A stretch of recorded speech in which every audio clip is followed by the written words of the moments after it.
ইসলাম ওই ইয়াজিদ মসজিদের তাকাদ্দুসকে পামাল করেছেন, ইমামে হুসেন তার হাতে হাত দেয়নি, কারণ তখন থেকেই ভণ্ড পীর আর আসল পীর চালু হয়েছিল। এখন আমাদের দেশে আছে কি নাই? কিছু পীর ভণ্ড আছে আর কিছু মুরিদ ভণ্ড আছে। কিছু পীর ভণ্ড আছে, কিছু মুরিদ ভণ্ড। কিছু মুরিদ আছে, এরা আবার মানে চোখ বন্ধ করলে মদিনাতে গিয়ে নামাজ পড়ে। হ্যাঁ, মানে আমাদের নবী, সাহাবা, ইমামে হুসেন কত হাজারো কিলোমিটার হেঁটে হেঁটে আল্লাহওয়ালারা গিয়ে হজ করেছেন, যখন সাওয়ারি টাওয়ারি কিছু ছিল না। এত কষ্ট করে উনারা চোখ বন্ধ করে মদিনা যদি চলে যেতেন, তাহলে কষ্ট করে কেন যেতেন? হেঁটে না, কি বলেন? চোখ বন্ধ করে যদি মদিনা যাওয়া হতো, তাহলে আউলিয়া কেরামরা হজ কেন করতেন? আর এইরকম ভণ্ড সবচেয়ে বেশি পাওয়া যায় হযরতে সাবিরে পাক রাহমাতুল্লাহ আলাইহির সিলসিলাকে মান্যকারী বলে নিজেকে, ওয়ারসি। ওয়ারসি দেখবেন কাওয়ালিতে ওই মানে কুত্তাকে বিল্লি, বিল্লিকে কুত্তা বানায় ওরা, বুঝতে পারছেন? মানে পীরকে নবী, নবীকে খোদা, মানে কোন ইলিম নাই, ইমান আকিদা সম্পর্কে জানে না। কাওয়ালি আসলো জমার জন্য, কি কি বলে দিল, ইমানও চলে গেল, বউটাও চলে গেল, বাচ্চা কাচ্চা সব যারও সন্তান হয়ে গেল। তো এইরকম ভণ্ড আছে, চোখ বন্ধ করে মদিনাতে বলছে নামাজ কেন পড়ো না? এই তুমি নামাজ কেন পড়ো না? বলছে আমরা চোখ বন্ধ করলে মদিনা চলে যাই, কাবাতে নামাজ পড়ি। আর বাপ কখনো কাবা দেখেনি, আর ও চোখ বন্ধ করলে কাবা চলে যায়। বলেন তো, এইরকম লোক, এদের ব্রেনে পায়খানা ভরা আছে, পায়খানা, গোবর নাই, পোকা ভরা আছে, পোকা। আর মস্তিষ্কের বিগাড় ধরেছে, একে রাঁচিতে ভর্তি করতে হবে, আর কারেন্টের শর্ট দিতে হবে, ইঞ্জেকশনে কাজ হতে হবে। কারেন্টের শর্ট দিয়ে ওকে দেখাইতে হবে যে এটা দুনিয়ার কারেন্ট, জাহান্নামের কারেন্ট এখন বাকি আছে। একটা কথা মনে রাখবেন, কোন ব্যক্তি যদি বলে যে আমরা তরিকতকে মানি, বাতিনি নামাজ পড়ি, অনেক ভণ্ড বলে এরকম, বাতিনি নামাজ পড়ি, তোমরা তো জিসমানি নামাজ পড়ো, জাহেরি নামাজ পড়ো, মসজিদে গিয়ে উজু করে নামাজ পড়ে নিলে, আমরা চোখ বন্ধ করলে কাবাতে গিয়ে নামাজ পড়ি, চোখ বন্ধ করলে আমরা মসজিদে নববীতে গিয়ে নামাজ পড়ি। তো আমার নবী চোখ বন্ধ করে কোন নামাজ পড়েছিল? তুই যদি চোখ বন্ধ করে কাবা যেতে পারিস, তাহলে আমার নবী তো চোখ বন্ধ করে আর শাহজান যেতে পারতেন। তাহলে আল্লাহ কেন বোরাক পাঠিয়ে নবী পাককে সহশরীরে নিয়ে গেলেন? তো এগুলো সব মিথ্যা, বানোয়াট, এর অস্তিত্ব কোরআন হাদিস ইসলামে নাই। এগুলো বাউল। বাউল জানেন, হিন্দুদের একটা সম্প্রদায় আছে বাউল। মোবাইলে লিখবেন বাউল গান, ওরা মা ফাতেমার নাম লিবে, ইমামে হাসান ও হুসেনের নাম লিবে। এগুলো হচ্ছে বাউল তরিকার লোক, এরা মুসলমান নয়। কেউ যদি 5 ওয়াক্তের নামাজকে ফরজ না মনে করে, ওই ব্যক্তি কাফির। মরে গেলে ওর নামাজে জানাজা যারা পড়বে তাদের সকলের ঈমান চলে যাবে। 5 ওয়াক্তের নামাজ আল্লাহ ফরজ করেছেন। কেউ যদি 5 ওয়াক্তের নামাজকে ফরজ না মানে, ও মুসলমান নয়। ও যতই দাড়ি ছাড়ুক, যতই কিছু করুক, 5 ওয়াক্তের নামাজকে ফরজ মানে না, ও মুসলমান না। এরকম লোক মরলে ওকে মাটি দেওয়া হারাম, ওর জানাজার নামাজ পড়া হারাম, কারণ ও মুসলমান না। আর মুসলমান ছাড়া গায়ের মুসলিমের জানাজার নামাজ নাই। তাকে কাফন দাফন মুসলমান করতে যাবে না, তার ইসালে সওয়াব করবে না। আর নামাজকে ফরজ না মানা তো বহুত বড় কথা। নামাজকে কেউ যদি হালকা মনে করে, ফুকাহায়ে কেরাম বলছেন নামাজকে যদি হালকা মনে করে, ওই ব্যক্তির ঈমান খাল্লাস হয়ে যায়। এত গুরুত্বপূর্ণ জিনিস হচ্ছে নামাজ। আল্লাহ পাক কুরআন পাকের অসংখ্য জায়গাতে বান্দাকে নামাজ পড়ার তানকিন করেছেন। রাসূল পাক বলেছেন দুনিয়াদারি ছেড়ে দিও, কিন্তু আল্লাহর ফরজ করা নামাজকে ছাড়িও না। আমাদের নবীকে আল্লাহ কত দায়িত্ব দিয়েছিলেন, আমাদের নবীকে কত জিম্মেদারি আল্লাহ পাক দিয়েছিলেন। তো দেখেন, আমাদের উপরে 5 ওয়াক্তের নামাজ ফরজ, আমাদের নবীর উপরে 6 ওয়াক্তের নামাজ ফরজ, 1 ওয়াক্তের বেশি। যে আল্লাহর সবচাইতে বেশি নিকটীয় লোক,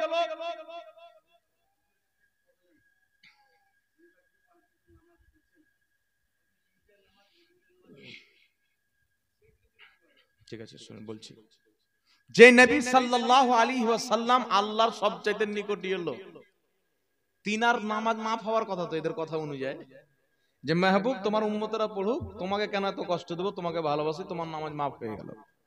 আল্লাহ বলছেন না মেহবুব, যে আমার যত কাছের লোক তাকে আমি তত বেশি নামাজ পড়তে দেব। বড় পীর আব্দুল কাদের জিলানী আল্লাহর নিকটীয় বান্দা, এক রাত্রে শুধু নয় 40 বছর উজু করেছেন, এশাতে ফজর পর্যন্ত উজু নিয়ে গেছেন, মানে সারা রাত্রি ইবাদতে গুজরে দিয়েছেন। ইমামে আযম আবু হানিফা রাহমাতুল্লাহ আলাইহি আমাদের মাযহাবের ইমাম, ইন্তিকাল করলেন। উনার পড়োশির একটা মেয়ে তার বাবাকে গিয়ে বলছে, ছোট বাচ্চা, আব্বা আবু হানিফার বাড়িতে ছাদের উপরে সারা রাত্রি একটা খাম্বা দেখতে পেতাম, পিলার দেখতে পেতাম। যেই দিন থেকে আবু হানিফা ইন্তিকাল করেছে পিলার দেখতে পাই না। বাপ বলছে, মা ওটা আবু হানিফা ছিল, পিলার ছিল না। সারা রাত্রি আল্লাহর ভয়ে কাতর হয়ে দাঁড়িয়ে ইবাদত করতে বলেন।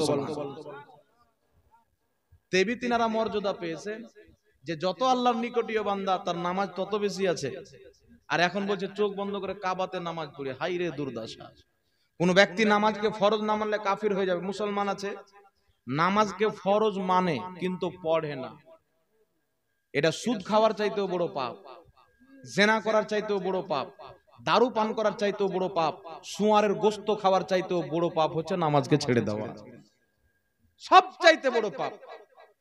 কাফিরের মতো নবী পাক বলেছেন, প্রকাশ্য হাদিসের অর্থ হচ্ছে যেই ব্যক্তি জেনে শুনে এক ওয়াক্তের নামাজ ছেড়ে দিল ও কাফির হয়ে গেল। কিন্তু আলহামদুলিল্লাহ ফুকাহায়ে কেরাম অনুবাদ করে পৃথিবীর মুসলমানদের ঈমানটাকে বাঁচিয়েছেন। নবী পাক উদ্দেশ্য যেটা সেটা ফুকাহায়ে কেরাম বয়ান করেছেন, যেই ব্যক্তি জেনে শুনে এক ওয়াক্তের নামাজ ছাড়লো ওই ব্যক্তি কাফিরের মতো কাজ করলো। তো নামাজকে ফরজ মানে কিন্তু নামাজ পড়ে না, এ হচ্ছে মহা পাপী। এরকম ব্যক্তিকে মসজিদের কমিটি রাখা জায়েজ নয়। যে নামাজ পড়ে না ওর কোনো অধিকার নাই যে ও মসজিদের কমিটি থাকবে। নামাজ পড়ে না কোনো অধিকার নাই যে কবরস্থানের কমিটি থাকবে। যে নামাজ পড়ে না কোনো অধিকার নাই যে কোনো মাদ্রাসার কমিটি থাকবে। শরীয়তের আসল ফতোয়া যদি দেখেন, বেনামাজিকে মসজিদের কমিটি রাখা বৈধ নয়। জি, কিন্তু উলামায়ে কেরাম কিছু তাবিল করেন যে বেনামাজি আছে মসজিদের কমিটি রাখো যদি নামাজি হয়ে যায়।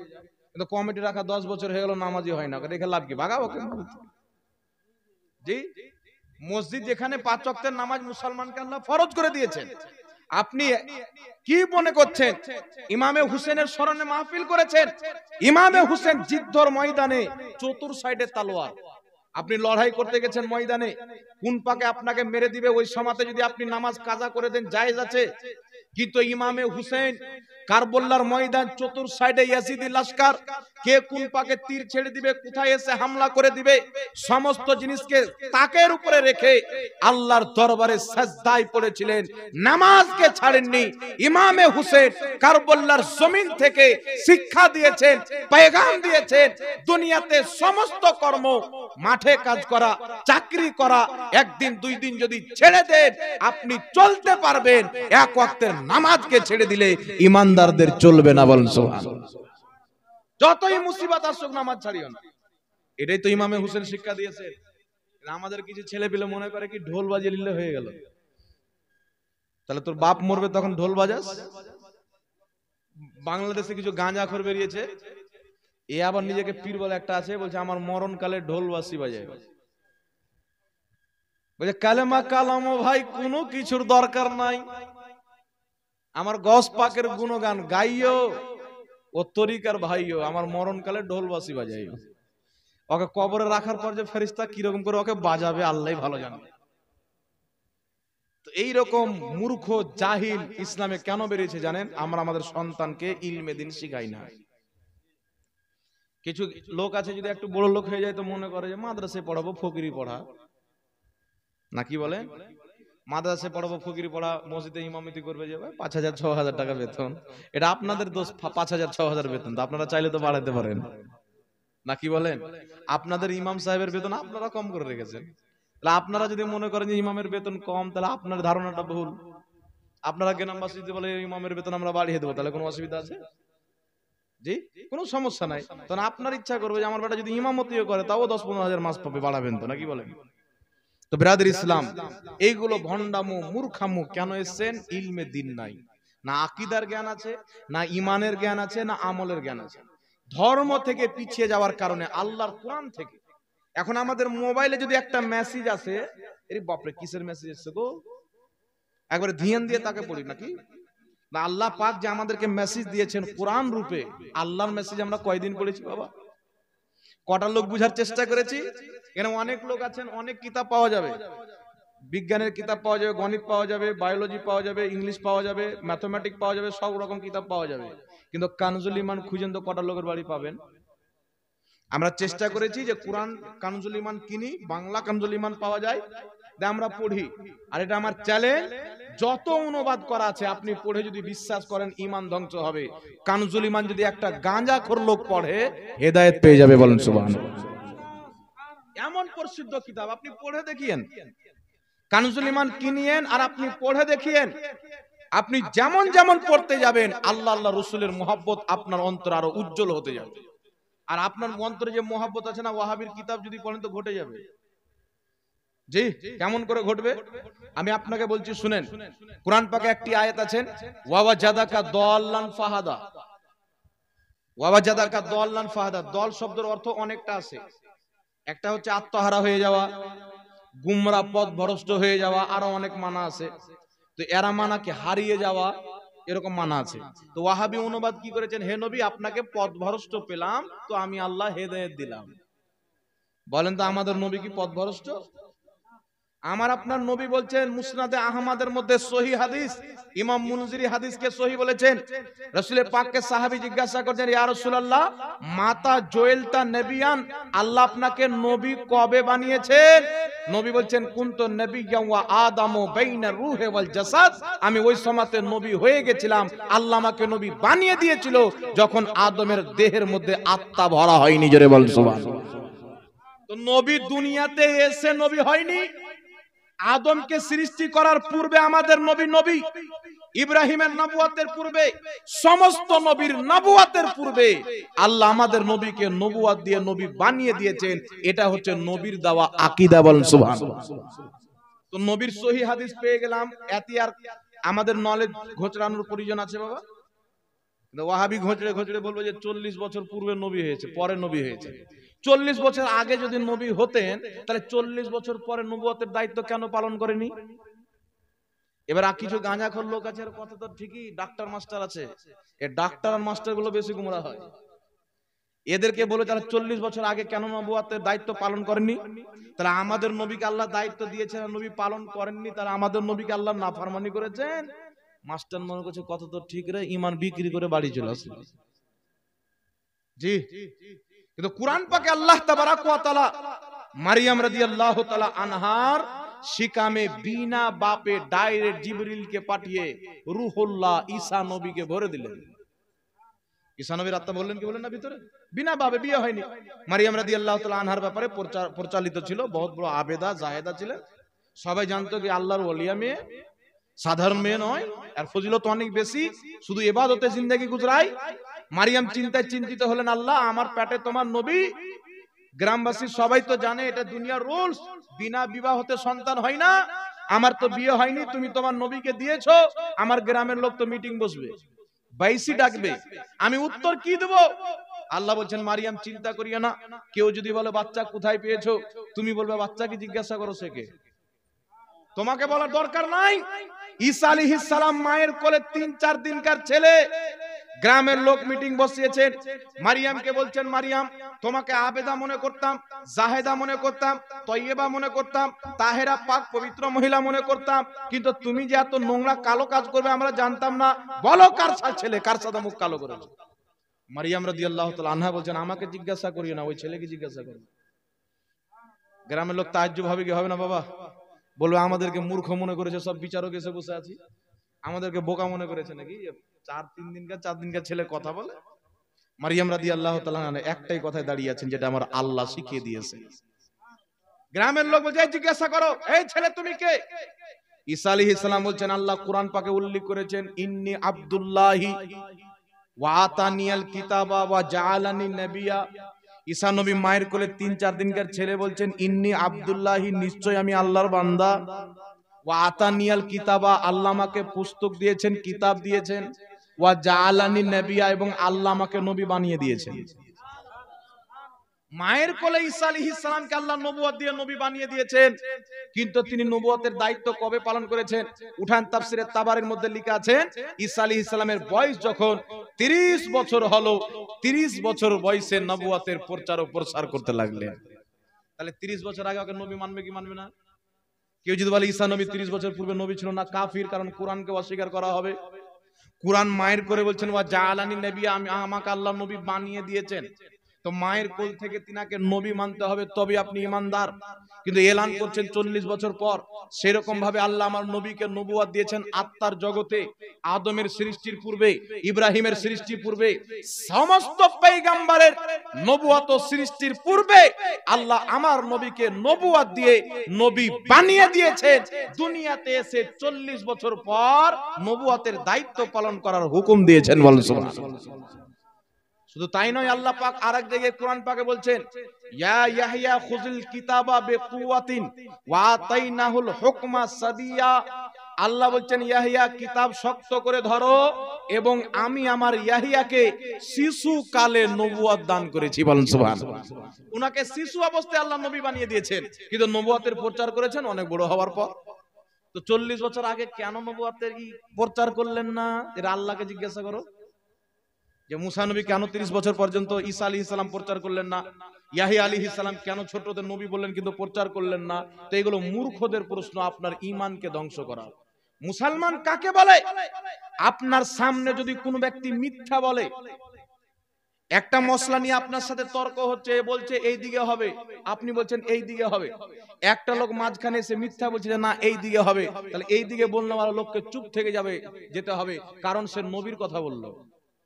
যদিও মিথ্যা বলে, আপনি পরে যাচাই করেন, যাচাই করে যদি সত্য পান তাহলে গ্রহণ করবেন, মিথ্যা যদি পান তাকে গ্রহণ করবেন না। কিন্তু নবীর কথা যদি বলে দেয় আপনাকে চুপ থেকে যেতে হবে। আর একমাত্র ওয়াহাবি কম ইহুদির চাইতেও খারাপ, খ্রিস্টানের চাইতেও খারাপ, যে এদেরকে নবীর হাদিস দেন, আল্লাহর কোরআন থেকে দলিল দেন, তবুও যুক্তি দিবে 40 বছর পূর্বে কেন নবী তার এলান করেনি। তো নবীকে জিজ্ঞাসা করো না। নবী বলছেন আমি আদমের সৃষ্টির পূর্বে নবুয়ত দিয়ে আল্লাহ আমাকে নবী বানিয়ে দিয়েছেন, তাহলে নবীকে বলো না যে আপনি কেন নবুয়তের দায়িত্ব পালন করেননি। আল্লাহ এর হিকমত আল্লাহ রাসূল জানেন। ওয়ালা বলেন সুবহানাল্লাহ। আল্লাহ বুঝার তৌফিক দান করুক, সকল বলেন আল্লাহুম্মা আমিন। তো বিরাদর ইসলাম, ইমামে হুসেন রাদিয়াল্লাহু তাআলা আনহু আমাদের ঈমান, ইসলাম, আকীদা সমস্ত জিনিসের হিফাজত করেছেন ইয়াজিদের হাত থেকে। আজকে ইয়াজিদ যদি ইমামে হুসেনের হাতকে কিনতে পারত, আর ইমামে হুসেন যদি ইয়াজিদের হাতে হাত দিয়ে দিতেন, মসজিদে নববীর আজান 3 দিন বন্ধ হয়েছিল, জানি না কিয়ামত পর্যন্ত বন্ধ করে দিত। হারামকে হালাল করে দিত, হালালকে হারাম করে দিত, আর সে করেছিল। তার কারণে ইমামে হুসেন তার হাতে হাত দিলে সারা পৃথিবী ইয়াজিদকে আমির বলে মানতো, সে যেটাই বলতো ওটাই বিশ্বাস করত। তাই ইমামে হুসেন আমার নানার শরীয়ত যেন নষ্ট না হয়, গর্দান তো দিয়ে দিয়েছেন কিন্তু হাত দেয়নি। জোরে বলেন সুবহানাল্লাহ। তো একজন হুসাইনি মুসলমান জীবন কুরবান করতে পারে, নবী মুস্তাফার দেওয়া ঈমান কোনোদিন নষ্ট করতে পারে না। তাই রমজান আপনার মুহররমুল হারামের মাসে 2টো রোজা রাখেন। অনেকে খিচুড়ি রান্নার ব্যবস্থা করে, কোনো অসুবিধা নাই, কারণ খাবারের মাধ্যমেও ইসালে সওয়াব করা জায়েজ আছেন, বৈধ আছে। ইমাম জালালউদ্দিন সিউতি রাহমাতুল্লাহ আলাইহি শারহুস সুদুরের মধ্যে লিখেছেন খাওয়া দাওয়ার মাধ্যমে ইসালে সওয়াব করা বৈধ রয়েছে। ইমাম আবু নঈম আসবাহানী রাহমাতুল্লাহ আলাইহি হিলিয়াতুল আউলিয়া কিতাবের মধ্যে হাদিস দিয়ে দলিল দিয়েছেন সাহাবায়ে কেরাম তাবেঈনগণ তিনাদের জামানায় মৃত্যু ব্যক্তির নামে মানুষকে খাওয়া দাওয়া করাতেন। বলেন সুবহানাল্লাহ। এই সমস্ত দলিল দেয়া এটাই প্রমাণ, কেউ যদি ভালো খাবারের ব্যবস্থা করে ইসালে সওয়াবকে কেন্দ্র করে, তার কোনো অসুবিধা নাই, এটা জায়েজ আছে। কিন্তু যারা বলে এই খিচুড়ি খাওয়া বিদআত, একজন লোক আমাকে এসে বলছেন হুজুর মুহররমের খিচুড়ি খেলে জাহান্নামে যেতে হবে, কেন? বলছে বিদআত। কে বললো? অমুক মৌলবী। ওই মৌলবীর একটা বক্তব্য ওকে শোনালাম, ওই মৌলবী বলছে উটের পেশাব পান করা যায়। আমি ওকে বললাম তুমি উটের পেশাব পান করবে? বলছে ছি, তা কি পান করা যায়? তা আমি বললাম ও একটা বললো খিচুড়ি খাওয়া যাবে না, উটের পেশাব পান করা যাবে। তো খিচুড়ি খাওয়া যাবে নাটা তুমি নিলে, উটের পেশাব পান করা যাবেটা কেন নিলে না? তুমি যখন ওরই উপরে ঈমান নিয়ে আসবে, ওকে বিশ্বাস করবে, তাহলে দুটোই লাও না, খিচুড়ি খেও না, পেশাব খাও। আর লামাযহাবীদের গুরু হাদিয়াতুল মাহাদির মধ্যে লিখছে যত রকমের পশু পাখির মাংস খাওয়া হালাল, তাদের পেশাব পাখানাও হালাল এবং পবিত্র। এই যে মুরগির গু হয় না, এটা ওদের জন্য পাক। হ্যাঁ, এটা ওদের মাসলা। শুধু তাই নয়, মানুষের বীর্য পর্যন্ত তাদের নিকটে পাক, তাদের কিতাবে লেখা আছে। বলছে এটা নাপাক নয়, কেন? বলছে আল্লাহ নাপাক বলেননি, তুচ্ছ পানি বলেছেন। কিন্তু পাগলা জানে না যে তুচ্ছ পানি নাপাক পানি কি বলা হয়। তুচ্ছ পানি ভালো পানিকে বলা হয় বাবা। ওই যে তুচ্ছ পানি বলেছেন কিন্তু নাপাক বলেননি। এদের মগজ ইহুদি খ্রিস্টানরা মানে ক্রাশ করে রেখেছেন, কবজা করে রেখেছেন। তাই আল্লাহ তাবারাক ওয়া তাআলা এদের ফাক্কর থেকে সারা পৃথিবীর মুসলমানকে হেদায়েত দান করুক। সকলে পড়ুন আল্লাহুম্মা আমিন। তাই মুহররমুল হারাম ভালো কাজের মাধ্যমে, ইবাদতের মাধ্যমে, রোজার মাধ্যমে আর নামাজের মাধ্যমে বেশি করে নফলি ইবাদত করে, কোরআন তেলাওয়াত করে, গরিব মিসকিন মানুষজনকে খাওয়া দাওয়ার মাধ্যমে এই মাসটাকে আমরা পালন করব। আহলে বাইতের বেশি করে জিকির আজকার করব। যারা ইমাম আছেন, মাদ্রাসার মুদাররিস আছেন, যেখানে বক্তব্য হবে, মাহফিল হবে, এই মাসে কাজ করে প্রত্যেক মাহফিলে আহলে বাইতের তারা ফজিলত বয়ান করবে, নবীর ঘরানার ফজিলত। এই ঘরানা হচ্ছে পাক পবিত্র, এমন পবিত্র যে আল্লাহ তাবারাক ওয়া তাআলা মা ফাতেমা রাদিয়াল্লাহু তাআলা আনহার মধ্য থেকে একটা যে মহিলাদের রক্ত আসে প্রত্যেক মাসে, ওই রক্ত পর্যন্ত আল্লাহ দূরে সরিয়ে দিয়েছেন। বলেন সুবহানাল্লাহ। আমাদের মায়েরা নামাজ পড়বে তো মাহিনাতে 3 দিন 4 দিন 5 দিন নামাজ মাপ থাকে না, নামাজের কাজাও নাই, রোজাও মাপ থাকে কিন্তু রোজার কাজা আছে, ওই টাইমে মাপ থাকে। কিন্তু মা ফাতেমা রাদিয়াল্লাহু তাআলা আনহা মাসে 30 দিন কমপ্লিট নামাজ পড়তেন, বছরে 365 দিন নামাজ পড়তেন, একদিনও বাদ দিতেন না। মানে উলামায়ে কেরাম লিখেছেন তিনার ওই রক্তটা ছিল না। বিজ্ঞান বলছে, সায়েন্টিফিক বলছে, ডক্টর বলছে, কোন মহিলার মধ্যে যদি ওই রক্ত না থাকে ওই মহিলা বাচ্চা জন্ম দিতে পারে না। তাহলে মা ফাতেমা রক্ত ছিল না, তো হাসান হোসেন আসলো কোথায় থেকে? তো ইমামে আলা হযরত রাদিয়াল্লাহু তাআলা আনহু একটা সন্দেহ জবাব দিয়েছেন যে তেরি নসলে পাক মে হে বাচ্চা বাচ্চা নূর কা, তু হে আইনে নূর, তেরা সব ঘরানা নূর কা। আলা হযরত বলছেন ইমামে হুসেন আসলো কি করে? নবীও নূর, নবীর ফ্যামিলিও নূর। বলেন সুবহানাল্লাহ। আল্লাহ তিনাদেরকে পাক পবিত্র নূরানি ঘরানা করেছে। তাই উনাদের ঘরানা আর আমাদের ঘরানার মধ্যে বাবা আসমান জমিন তফাৎ আছে। একটা হাদিস শুনিয়ে দিয়া, আমার আপনার নবী মাল বন্টন করছেন, তো ইমামে হাসান ও হুসেনকে 2 হিস্সা করে দিচ্ছেন, আর অন্য অন্য সাহাবীর ছেলে তাদেরকে 1 হিস্সা করে দিচ্ছেন। একজন সাহাবী বলছেন, হুজুর আপনি ইমামে হাসান ও হুসেনকে 2 হিস্সা দিচ্ছেন, আমাদেরকে 1 হিস্সা দিচ্ছেন। আমি তো এটা বলতে পারবো না যে আপনি তাদের হিস্সা কমিয়ে দেন, কিন্তু আপনি আমাদের হিস্সা তো বাড়াতে পারেন। তো নবী পাক সাল্লাল্লাহু আলাইহি সাল্লাম বলছেন যে হুসেনের মতন নানা নিয়ে এসো, হুসেনের মতন মা নিয়ে এসো, হুসেনের মতন আলী নিয়ে এসো। তোমার নানা যদি হুসেনের নানার মতো হয়, তোমার মা যদি হুসেনের মায়ের মতো হয়, তোমার বাবা যদি হুসেনের বাবার মতো হয়, তোমাকেও 2 হিস্সা দেবো। জোরে বলেন সুবহানাল্লাহ। কেউ পারবে বাবা হুসেনের মতন নানা আনতে, উনার মতন মা আনতে কেউ পারবে? তাহলে নবী কত ভালোবাসতেন এদেরকে। তাই ইমামে হুসাইন রাদিয়াল্লাহু তাআলা আনহু ইনাদের গুণগান একটি রহমত। নবী পাকের হাদিস, ইনদা যিকরুস সালিহিন তানাজ্জালুর রাহমা, যেখানে আল্লাহর নেক বান্দাদের প্রশংসা করা হয়, গুণগান করা হয়, আল্লাহর রহমত বর্ষিত হয়। ইমামে হুসেন আল্লাহর শুধু নেক বান্দা নয়, নেক বান্দাদের সরদার। তাহলে তিনাদের যদি আমরা গুণগান করি কত ফজিলত হবে। রাসূল পাক বলছেন, আন নাজরু ইলা ওয়াজহি আলিয়িন ইবাদা, আলীর চেহারাকে দেখাও ইবাদত। আহলে বাইত নবীর ঘরানা এমন একটা পবিত্র ঘরানা, তাদের দিকে দেখাও ইবাদত, তাদের কথা বলাও ইবাদত, তাদেরকে স্মরণ করাও ইবাদত, তাদের নামের মাহফিল করাও ইবাদত। জোরে বলেন সুবহানাল্লাহ। শুধু তাই নয়, আমাদের নবী বলছেন 3টি জিনিসের দিকে তাকানো ইবাদত। 1, রাসূল পাক বলছেন কাবা ঘরের দিকে তাকানো ইবাদত। 2, পিতা মাতার চেহারার দিকে তাকানো ইবাদত। 3, আলিম উলমার চেহারার দিকে তাকানো ইবাদত। নবী পাক বলছেন যেই ব্যক্তি আলিমের মজলিসে বসলো সেই ব্যক্তি নবীগণের মধ্যে কোন নবীর মজলিসে বসলো। যেই ব্যক্তি আমার উম্মতের আলিমের পিছনে নামাজ পড়লো, গোয়া নবীগণ বনি ইসরাইলের নবীদের মধ্যেকার কোন নবীর পিছনে নামাজ পড়ার মতো ফজিলত আল্লাহ তাকে দান করবে। বলেন সুবহানাল্লাহ। এটা আলিম উলমার ফজিলত আল্লাহর নবী বয়ান করেছেন। পিতা যদি মারা যায়, পিতার সম্পদের ওয়ারিস হবে আমরা আপনারা। আমার বাপ মারা গেছে, আমার বাপের সম্পদের ওয়ারিস আমি। কিন্তু নবী মুস্তাফার ইন্তিকালের পরে নবী পাকের ইলমের ওয়ারিস উলামায়ে কেরাম। বলেন সুবহানাল্লাহ। আপনি চিন্তা করেন নবীর ওয়ারিস, এদের ফজিলত কত। আল্লাহ তাবারাক ওয়া তাআলা কোরআনে বলছেন, কুল হাল ইয়াস্তাবিল্লাযীনা ইয়ালামুনা ওয়াল্লাযীনা লা ইয়ালামুন। হে নবী তুমি বলো যারা আলিম যারা আলিম না দুইজন কি সমান? ইমাম সিয়ুতি বলছেন লা ইয়াস্তাবি, দুইজন সমান না। আল্লাহ পাক কোরআন পাকে বলছেন একমাত্র আলিমরাই আল্লাহকে ভয় করে। বলেন সুবহানাল্লাহ। তাই বিরাদর ইসলাম, আলিমের সম্মান বর্তমানে অনেক পীর আছেন, হাজারো পীরের চাইতেও বেশি। কোন পীর যদি হক্কানি হয়, আলিমও আছে প্লাস পীরও আছে, তাহলে তার সম্মান আলিমের চাইতে বেশি হবে। কিন্তু এখন তো আলিম নাই, পীর এরকম আছে কি নাই? আলিম নাই অথচ পীর আছে, কিন্তু আলিম না থাকলে ও পীর হতে পারে না। কারণ শরীয়তে পীর হওয়ার 4টা শর্ত। এক, সুন্নি সহিহুল আকীদা হওয়া। ওয়াহাবি, দেওবন্দি, কাদিয়ানী, খারজি 72 জাহান্নামী ফিরকার কেউ পীর হতে পারে না। দ্বিতীয় নাম্বার, এতটুক ইলম হওয়া, কমপক্ষে হালাল হারাম আকীদাগুলির ব্যাপারে যেন জানে। 3 নম্বর, সিলসিলা যেন কাটা না থাকে, নবী পর্যন্ত থাকে। 4 নাম্বার, প্রকাশ্যে যেন কোনো হারাম কাজ না করে। একটা যদি প্রকাশ্যে হারাম কাজ করে নেয় তাহলে ও হলো ফাসিক।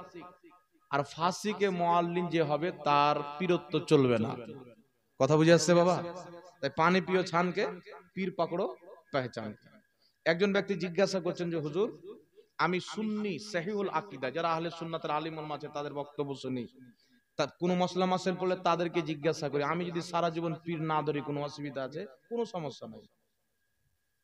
কেউ যদি সারা জীবন পীর না ধরে, সুন্নি জামাতে কায়েম থাকে, মাসলাক আলাহাতে কায়েম থাকে, হক্কানি যারা আলিম ওলামা আহলে সুন্নাত ওয়াল জামাতে নিজের জীবনের প্রয়োজন মাসলা মাসাইল ঈমান আকীদার প্রত্যেকটা জিনিস যেটা তার প্রয়োজন জিজ্ঞাসা করার, সুন্নি আলিমকে জিজ্ঞাসা করে অনুসরণ করে চলে, ওর জন্য ওরাই পীর।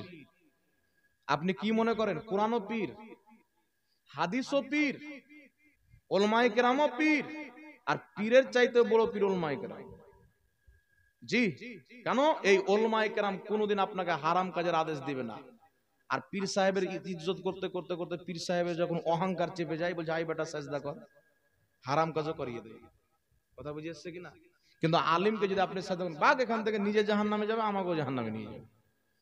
কারণ আলিমের মধ্যে বিদ্যা আছে, আল্লাহর ভয় থাকবে। একটা আলিম যদি গুনাহ মানুষের মাধ্যমে হতে পারে, নবী এবং ফেরেশতা ছাড়া কেউ তো মাসুম না। একজন আলিমের দ্বারা যদি গুনাহও হয় তো আলিম ছুপিয়ে করতে পারে, প্রকাশ্যে গুনাহ করবে?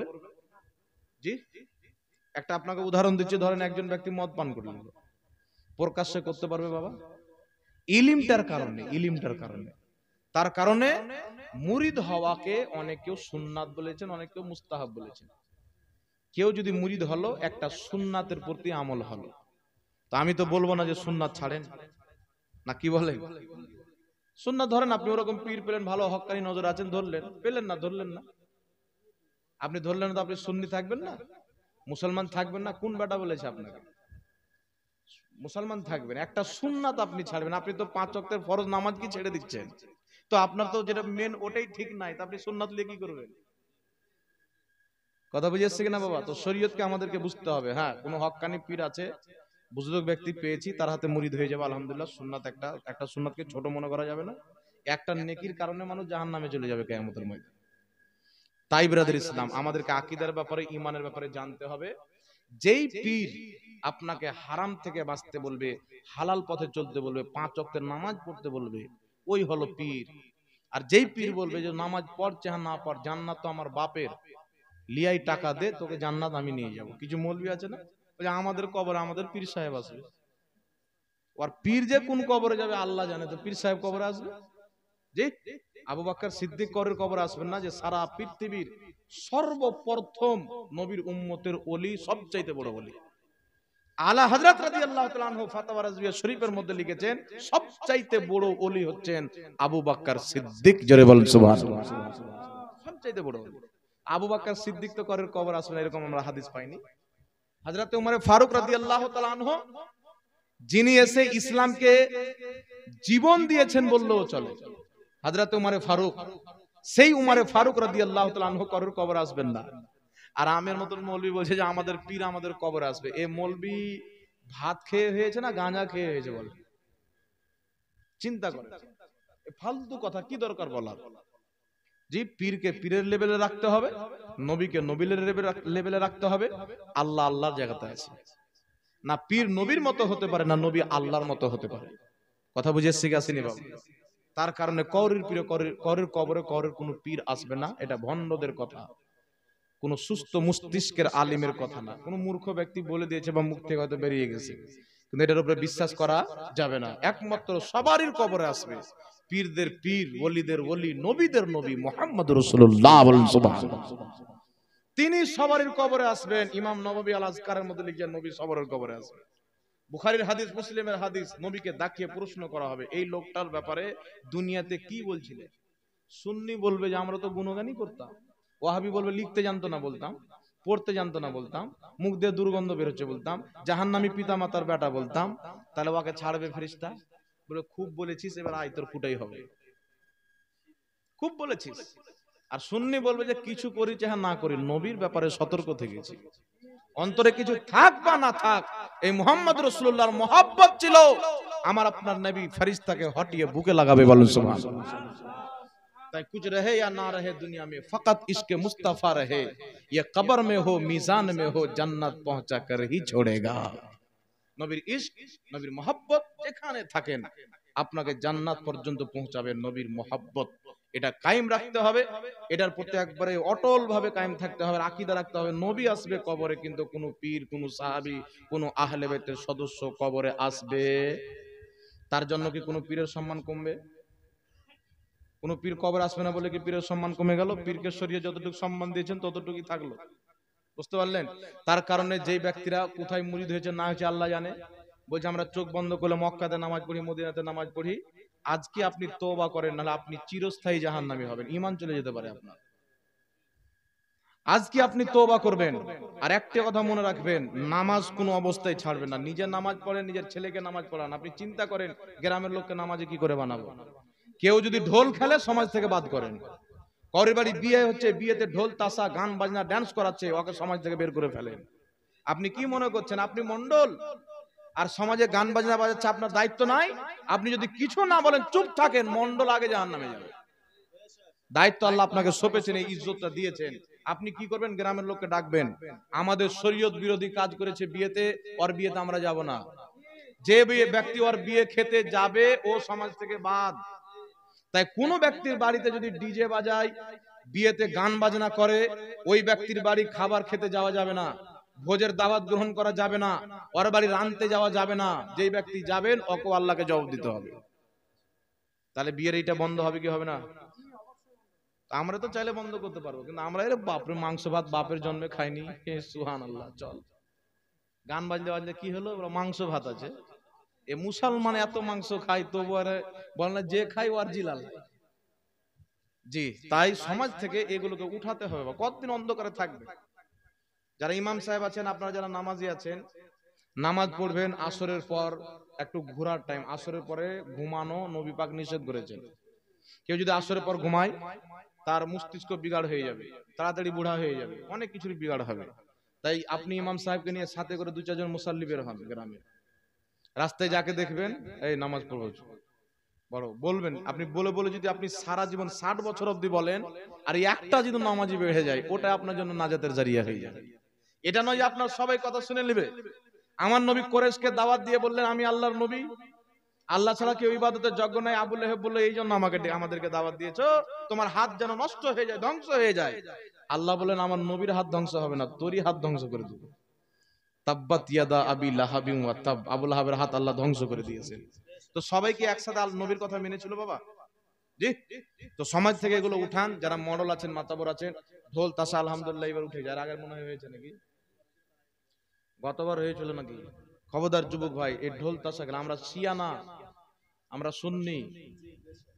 শিয়ার আকীদা হলো আহলে বাইত অনেক নবী চাইতেও উত্তম, আর সুন্নির আকীদা হলো আল্লাহর পরে সবচাইতে উত্তম নবীগণ, তারপরে সাহাবী আহলে বাইতদের মাকাম আছে। কথা বুঝে এসে গেছে না বাবা? তো ঈমান আকীদা হেফাজত রাখতে হবে, বাঁচিয়ে রাখতে হবে। ঢোল তাসা একদম সমাজ থেকে এলান করে দেওয়া হবে।